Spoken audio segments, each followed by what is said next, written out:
টানা 50 ঘন্টা কর্মক্ষেত্রে কাটিয়ে বাড়ি এলেন পুত্রবধূ। দরজায় দাঁড়িয়ে বরণ করে স্বাগত জানালেন শাশুড়ি। Video viral.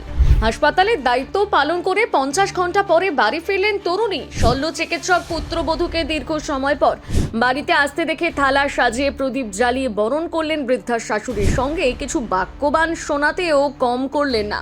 আপাত দৃষ্টিতে মজার সেই ঘটনাটি ক্যামেরাবন্দি করে সমাজ মাধ্যমে প্রকাশ করা হয়েছে। ভাইরাল সেই ভিডিওয় দেখা গিয়েছে বৃদ্ধা ঐতিহ্যবাহী রীতিতে আরতি করে তার পুত্রবধূকে ঘরে স্বাগত জানাচ্ছেন।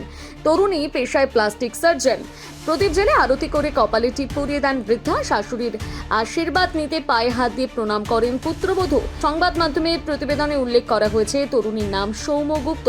তার উদ্দেশ্যে খানিকটা মজার ছলেই এদিন শাশুড়ি বলেন, আমার সৌভাগ্য যে এতদিন পর পায়ের ধুলো পড়লো বাড়িতে। শাশুড়ির কথাকে হালকা করতে সৌম্য তাকে প্রণাম করতে করতে বললেন, ধন্যবাদ মা, ভগবান আমাকে সদ্বুদ্ধি দিন, বাড়িতে আরো বেশি বেশি সময় কাটানোর সুযোগ করে দিন।